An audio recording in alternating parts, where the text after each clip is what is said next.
জাদুর পালকটি জাদু করে একটি সোনার হাঁস এনে দেয়। সোনার হাঁসের ভিতরে এত সোনা, এত এত সোনার ডিম, আমার তো বিশ্বাসই হচ্ছে না। আমি তো এই সোনার ডিম বিক্রি করে কোটিপতি হয়ে যাব।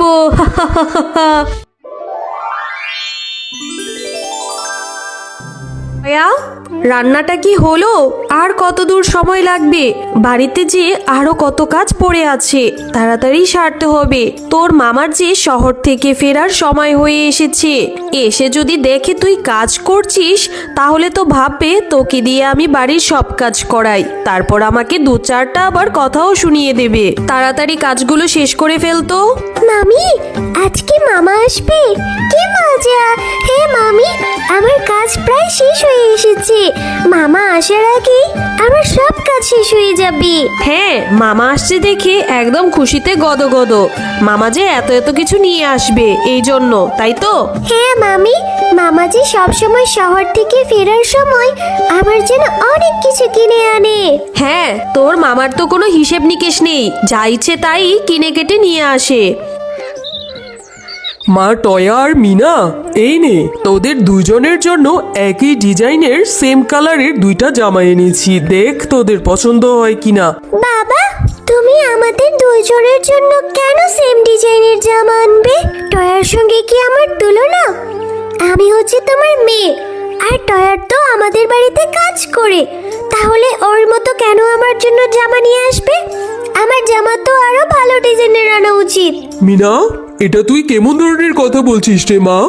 কে বলেছে টয়া আমাদের বাড়িতে কাজ করে? টয়া আমার আপন বোনের মেয়ে, তার মানে আমারও মেয়ে। টয়া তোর নিজের বোনের মতো, ওকে তুই কিভাবে কাজের মেয়ে বলিস? কই, আমি তো পড়াশোনা করি, টয়া তো পড়াশোনা করে না, বাড়ির সব কাজ তো টয়াই করে, তাহলে তো আমাদের বাড়ির কাজের মেয়ে, তাই না? টয়াও তোর সঙ্গে এখন থেকে স্কুলে যাবে, আমি টয়াকে স্কুলে ভর্তি করিয়ে দেব। আর টয়া এ বাড়িতে কেন কাজ করবে? কাজ করার জন্য তোর মাই যথেষ্ট। যদি তোর মা না কাজ করতে পারে তাহলে কামের মানুষ রেখে নিবে। টয়া এ বাড়িতে আর কোনো কাজ করতে পারবে না। না বাবা, এটা আমি একদম মানছি না। তুমি টয়ার মতো কেন আমার জন্য জামা নিয়ে আসবে? তারপরে ওর মতো ড্রেস পরলে সবাই আমাকে ভিখারি ভাববে। আমি কখনো এই জামা পরবো না, আমি এখান থেকে চলেই যাব। ওগো, তুমি মেয়েটার সঙ্গে এভাবে কথা বলছো কেন? ছোট মেয়ে, ও কি এত কিছু বোঝে? এত কিছু বুঝলে কি আর এ ধরনের কথা বলতো? তুমিও না যা ইচ্ছে তাই বলে যাচ্ছ। কোথায় এতদিন পরে এসেছো, মেয়েটাকে একটু আদর করবে তা নয়। দেখো শেফা, তোমার লাই কিন্তু ও এতটা বেয়াদব হয়েছে। টয়া ওর বড় আপুর মতো, দেখলে না ও টয়াকে কাজের মেয়ে বললো। বাবা, তুমি এই টয়ার জন্য আমাকে এতগুলো কথা শোনাচ্ছ? আর আমি যদি টয়ার মতো জামা পরি তাহলে তো সবাই আমাকে টয়ার মতো ভিখারি ভাববো। আমার কি টয়ার সঙ্গে তুলনা? হ্যাঁ, আমি তোমার সঙ্গে আর কথাই বলবো না, আমি এখন এখান থেকে চলে যাব। কি রে মিনা, তোর মনটা এত খারাপ কেন রে? বলতো কি হয়েছে? মিনা, তুই এখানে কি করছিস রে?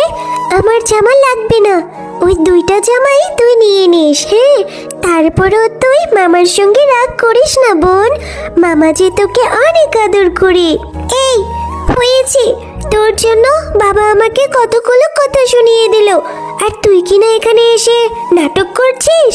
যা তো এখান থেকে, তোর জন্য আমি এখানে এসে টুম্পার সঙ্গে একটু কথা বলছি, খেলা করছি, তুই কিনা আমাকে এখানেও শান্তি দিবি না।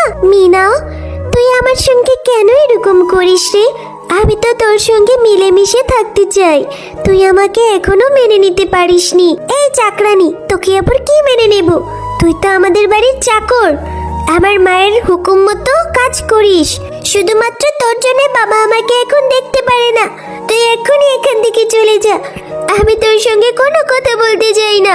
যা তো। এইটা, এই তুই এখানে বসে বসে কি খাচ্ছিস? কেএফসি, পেপসি, এগুলো তোকে কে দিয়েছে? হ্যাঁ মিনা, তোমার জন্য মামা এগুলো নিয়ে এসেছি, আমাদের দুইজনের জন্যই এনেছি। এগুলো আমাকে মামাই খেতে দিয়েছে। কি? আমার ভাগেরটাও তুই খেয়ে ফেলছিস আর মিথ্যে কথা বলছিস। দে, আমার খাবার আমি তোকে খেতে দেব না। এই কেএফসি, চিকেন ফ্রাই আর পেপসি গুলো আমার, আমি তোকে এগুলো কিছুতেই খেতে দেব না। এই কথা বলে টয়ার থেকে খাবারগুলো মিনা ছিনিয়ে নিয়ে যায়। মিনা, নিস না বোন, আমার চেয়ে বড্ড ক্ষুধা লেগেছে, নিস না। মিনা, দিন দিন তুমি অনেক অসভ্য হয়ে যাচ্ছ। কেন তুমি টয়ার কাছ থেকে খাবারগুলো ছিনিয়ে এনেছো? হ্যাঁ, আমি কি তোমার জন্য নিয়ে আসিনি? তুমি এক ধরনের ছোট লোকের মতো ব্যবহার করছো, কিন্তু তোমাকে বারবার বলেছি টয়া তোমার বোনের মতো। তাহলে তোমার টয়ার সঙ্গে কিসের এত সমস্যা বলো তো? বাবা, তুমি এই টয়ের জন্য আমাকে একটু আদর করো না, খালি সারাদিন বকতেই থাকো। কেন বাবা, তুমি যে শহরে গিয়েছো, আমি তোমাকে কত মিস করেছি। ভেবেছি তুমি আমাকে এসে কত আদর করবে, কিন্তু না, তুমি তো টয়ের জন্য শুধু শুধু আমাকে বকেই যাচ্ছ। না মিনা, আমি তোমাকে একদম বকিনি। আমি শুধু বলেছি টয়ার সঙ্গে ভালোভাবে মিশতে। ও তোমার বোনের মতো। ওর সঙ্গে তুমি এরকম ব্যবহার করলে ও যে মনে খুব কষ্ট পায়। ওর যে পৃথিবীতে আমরা ছাড়া আর কেউ নেই, এরকম কিছুই না মিনা। আমি তোমাকেও আদর করি, টয়াকেও আদর করি। আমি তোমাদের দুইজনের জন্যই সমান সমান ভাগে খাবার এবং জামা কাপড় সবকিছুই নিয়ে এসেছি। তারপরেও তুমি টয়ারটা কেন কেড়ে আনলে বলো তো? তুমি যদি এর পরেও টয়ের সঙ্গে এরকম ব্যবহার করো, এর জন্য তোমার শাস্তি পেতে হবে। আমি বলে দিলাম, আমি তোমাকে বাড়ি থেকে বের করে দেব। মিনা বোন, তোমার হাতে ওগুলো কি? হাঁসের ডিম? তুমি কি হাঁসের ডিম সিদ্ধ খাবে? দাও দাও, আমি তোমাকে হাঁসের ডিমগুলো সিদ্ধ করে দিচ্ছি। না রে টয়া, আমি এই হাঁসের ডিমগুলো খাবো না, এগুলো বাবা এনেছে। আমি এগুলো এখন ফেলে দিয়ে ভেঙে তোর নাম দেব, যাতে করে বাবা তোকে উচিত শিক্ষা দেয়। তোর জন্য আমাকে অনেক কথা শুনতে হয়েছে, এখন মজা বুঝবি। এরপর মিনা হাঁসের ডিমগুলো ইচ্ছে করে তার হাতের থেকে ফেলে দেয়। মাটিতে পড়ার সাথে সাথেই ডিমগুলো ভেঙে যায়। বাবা, মা, তাড়াতাড়ি করে এসে দেখে যাও টয়া এগুলো কি করেছে। টয়া হাঁসের ডিমগুলো ফেলে ভেঙে ফেলেছে। আরে, এতগুলো হাঁসের ডিম কি করে ভাঙলো রে মিনা? মা, আমি টয়াকে বললাম আমাকে একটা হাঁসের ডিম সিদ্ধ করে দিতে। টয়া বলল, আমি কি তোদের বাড়ির কাজের মেয়ে? এই কথা বলে আমার হাত থেকে হাঁসের ডিমগুলো নিয়ে মাটিতে ফেলে ভেঙে দিল। মা, কি সব বলছিস রে মিনা? এত শখের আমার হাঁসের ডিমগুলো এই টয়া কিনা ভেঙে ফেললো। ওগো, এবার তুমি কিছু একটা করো। তোমার ভাগ্নিকে তো তুমি কিছুই বলো না, সব দোষ তো আমার মেয়ের। আমার মেয়ের তো বেয়াদব অসভ্য। এবার যদি তুমি কিছু না বলো, তাহলে আমি আমার মেয়েকে নিয়ে এক্ষুনি বাড়ি থেকে বেরিয়ে যাব। টয়া, তোকে আমি আদর করতে করতে তুই একদম মাথায় উঠে গিয়েছিস। আমি তোর থেকে এরকমটা কখনো আশা করিনি। যা, তুই এক্ষুনি আমার বাড়ি থেকে বেরিয়ে যা। মামা, আমি এইসব কিছু করিনি।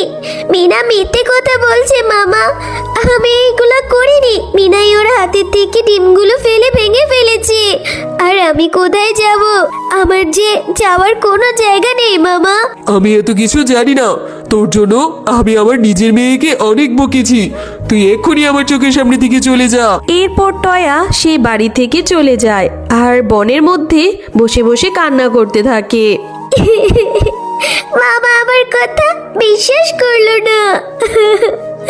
মিনা আমার সঙ্গে কেন এরকম করে? মিষ্টি মেয়ে, তুমি এখানে বসে বসে এভাবে এই গহীন জঙ্গলে কাঁদছো কেন?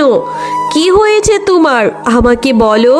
এরপর টয়া সবকিছু পরীটাকে খুলে বলে। তারপর পরী জাদু করে একটা পাখির পালক এনে দেয়। টয়া, এই পালকটা নিয়ে তুমি তোমার মামা বাড়িতে যাও, আর তুমি এই পালকের কাছে যা চাইবে সেইটাই পূরণ করবে। তবে হে, এই পালক তোমার শুধুমাত্র একটি ইচ্ছেই পূরণ করবে। কিন্তু পরি, এই পালকটা নিয়ে গেলে তো মামা মামি আমাকে ক্ষমা করবে না, আমার কথা বিশ্বাস করবে না, আমাকে আরো বকা দিবে। না টয়া, তুমি এই পলকটা নিয়ে তোমার বাড়িতে গিয়েই দেখো না, তোমার মামি একদম খুশি হয়ে যাবে আর তোমাকে আরো আদর করবে। কিরে টয়া, তোকে না তোর মামা বাড়ি থেকে বের করে দিল, আবার কেন এসেছিস আমাদের সুখে সংসারে অশান্তি করতে? মামি, এই দেখো আমি তোমার জন্য কি নিয়ে এসেছি। এই পালকটা দিয়ে যা ইচ্ছে তাই তুমি চাইতে পারবে, তবে এই পালকটা তোমার একটি ইচ্ছে পূরণ করবে। ঠিক আছে, তাহলে তুই পালকটার কাছে আমার জন্য একটি সোনার হাঁস চা, যে হাঁসের মধ্যে অনেক সোনার ডিম থাকবে, আর সেই সোনার ডিম দিয়ে আমি কোটিপতি হয়ে যাব। চাদর পালক, তুমি আমার মামিমার জন্য একটা বড় সোনার হাঁস এনে দাও, যে হাঁসের মধ্যে অনেক সোনার ডিম থাকবে। এরপর জাদুর পালকটি জাদু করে একটি সোনার হাঁস এনে দেয়। আরে আরে, এই তো আশ্চর্যকর বিষয়, সোনার হাঁস। হাঁসটা কিরকম চকচক করছে। যাই তো, সোনার হাঁসের ভিতরে যাই, যে দেখি কি আছে। আরে, সোনার হাঁসের ভিতরে এত সোনা, এত এত সোনার ডিম, আমার তো বিশ্বাসই হচ্ছে না। আমি তো এই সোনার ডিম বিক্রি করে কোটিপতি হয়ে যাব। মামি, এখন তো আমাকে আর আগের মতো বকবে না, আমাকে তো এখন থেকে তুমি আদর করবে, তাই না মামি? হ্যাঁ রে টয়া, তোর জন্য আমার এতদিনের স্বপ্ন পূরণ হলো। আমার খুব ইচ্ছে ছিল কোটিপতি হওয়ার। তোকে এখন থেকে আমি আমার নিজের মেয়ের মতো আদর করব। হ্যালো বন্ধুরা, গল্পটি ভালো লেগে থাকলে চ্যানেলটি সাবস্ক্রাইব করে দিবেন এবং পাশে থাকা বেল আইকনটিতে প্রেস করে আমাদের পাশেই থাকবেন। ধন্যবাদ।